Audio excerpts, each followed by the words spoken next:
तो सभी भक्तगणों को मेरा सादर नमस्कार।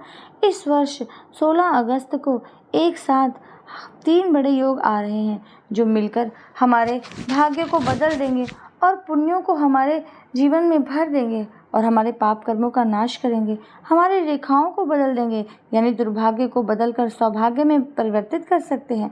पुत्रदा एकादशी, वरद लक्ष्मी व्रत और विष्णुपदी संक्रांति, ये 3 बड़े योग एक ही दिन यानी 16 अगस्त को आ रहे हैं।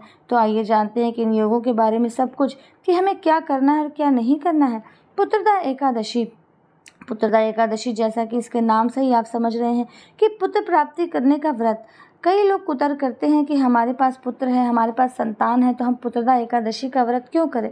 लेकिन आप अगर एकादशी को व्रत को पढ़ेंगे, उसकी कथा को पढ़ेंगे, उसके महात्म्य को पढ़ेंगे, तो उसमें एक प्रसंग आता है जिसके अंतर्गत राजा को उसके पूर्व कर्मों के कारण इसको संतान की प्राप्ति नहीं हो रही थी और उसको पुत्र सुख नहीं मिला। इसलिए ऋषि ने उसे बताया कि ये व्रत करो तो इससे आपका पुत्र होगा। एकादशी पुत्र के लिए नहीं है, हमारे पूर्व संचित कर्मों का नष्ट करने के लिए है। तो हम एकादशी को सभी यत्न पूर्वक व्रत व उपवास जरूर करें, क्योंकि हमारे पूर्व कर्म के संचित कर्मों को नष्ट करने का सामर्थ्य केवल एकादशी का व्रत रखता है। हम सभी के पास कोई न कोई पूर्व संचित दुष्कर्म होते ही हैं जो इस एकादशी के प्रभाव से सहज ही नष्ट हो जाएंगे।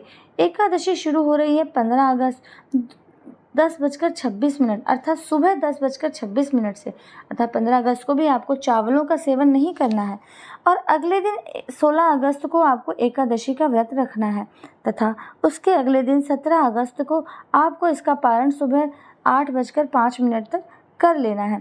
भक्तों, व्रत रखने का जितना ही महत्व है उतना ही महत्व उसके पारण का भी है, अर्थात व्रत को कैसे खोला जाता है, इसको अवश्य समझें। पुत्रदा एकादशी के दिन विष्णु सहस्त्र नाम का पाठ अवश्य करना चाहिए। यदि आप खुद स्वयं नहीं पढ़ सकते तो इसका श्रवण अवश्य करें। श्रवण करने का भी महत्व बहुत अधिक है। एकादशी के व्रत की कथा को भी श्रवण करना चाहिए। इसे आप 15 तारीख को भी सुन सकते हैं तथा इसे आप 16 तारीख को भी सुन सकते हैं। इस दिन दूसरा योग है लक्ष्मी प्राप्ति का, जिसको वरद लक्ष्मी व्रत भी कहते हैं। ये केवल सावन के महीने में ही आता है। सावन के शुक्ल पक्ष के आखिरी शुक्रवार को मनाया जाता है। इसमें लक्ष्मी जी की साधना की जाती है और वैसे ही ये फलदायी मानी जाती है।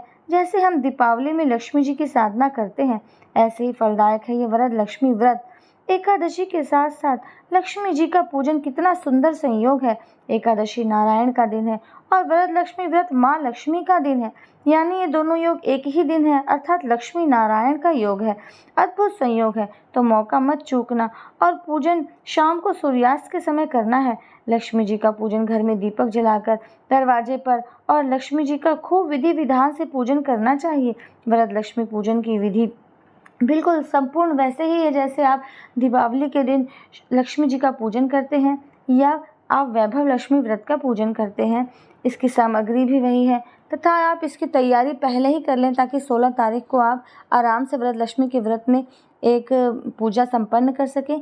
इस व्रत में भी एक विशेष कलावा बनाया जाता है, तैयार किया जाता है, जिसे पूजन के बीच में ही पहना जाता है, जिसकी विधि आप लोगों ने जो 16 दिनों का महालक्ष्मी व्रत रखा जाता है उसके अंतर्गत आपको प्राप्त हो जाती है।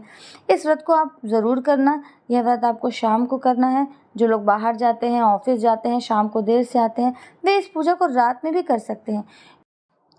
तीसरा बहुत बड़ा योग है इस दिन विष्णुपदी संक्रांति का। ये योग शुरू होगा दोपहर के 12:31 से और रहेगा सूर्यास्त तक। शास्त्र कहते हैं विष्णुपदी संक्रांति को, यानी विष्णुपदी संक्रांति को किए गए दान, मंत्र, जप, उनका फल लाख गुना होता है। संत पुराण के नागर खंड के अनुसार संक्रांति के दिन दान, तप, श्राद्ध, होम आदि का महाफल कहा गया है। संक्रांति यानी कि किसी भी संक्रांति में दान का एक विशेष महत्व है, जिसका वर्णन कई पुराणों में मिलता है। एक मंत्र के अंतर्गत अर्थ है कि संक्रांति आदि के अवसरों पर हव्य, कव्य आदि जो कुछ भी दिया जाता है, सूर्य भगवान उसे जन्म जन्मांतर हमें प्रदान करते रहते हैं। देखिए कैसा बैंक बैलेंस बनाने का समय है। इसका सहज में ही हम इसको समझें तो ये है कि हम इस काल में संक्रांति का जो काल है, जो 12:31 से सूर्यास्त तक यानी जो कि काल है, इसके अंदर भी पुण्य कर्म करेंगे किसी को दान करेंगे या जप करेंगे, विशेष करके इसमें हम दान की महिमा बहुत अधिक है, तो ये हमें सूर्य भगवान जन्मों जन्मांतरों तक प्रदान करते रहते हैं।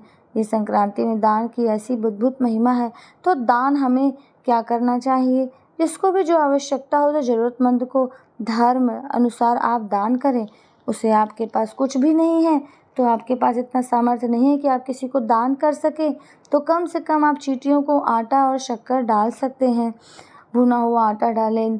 दीपिका आदि अन्य ग्रंथों में और धर्म सिंधु आदि ग्रंथों में लिखा है कि सूर्य के संक्रमण काल में जो मनुष्य स्नान यानी सूर्योदय से पहले जो स्नान नहीं करता, वह 7 जन्मों तक रोगी, निर्धन तथा दुख भोगता रहता है। तो 16 तारीख आप डेट याद रख लीजिए कि सूर्योदय से पहले ही आपको स्नान कर लेना है या सूर्योदय होते होते स्नान कर लेना, लेकिन ज़रूर करना है। ये धर्म सिंधु ग्रंथ, दीपिका आदि ग्रंथ में वर्णन है इसका। तो फिर से मैं आपको बता दूं कि संक्रांति में दान कीजिए, खूब सत्कर्म कीजिए, खूब भगवान का नाम लीजिए और अपना बैंक बैलेंस बनाइए। जो आपके साथ इस लोक में तो है करेगा ही, तथा परलोक में भी काम करेगा। ये 3 महायोग थे तथा इनका संगम 16 अगस्त को आ रहा है, जिसका आपको अत्यधिक लाभ उठाना है। भक्तों, आशा करती हूँ कि आप इससे अधिक से अधिक लाभ प्राप्त करेंगे। इन तीनों व्रतों के बारे में मैं और भी वीडियो निकालूंगी। उनको सुनने के लिए मेरे चैनल को सब्सक्राइब करें, बेल आइकन को प्रेस करें। नया वीडियो आने तक के लिए नमस्कार, राधे राधे।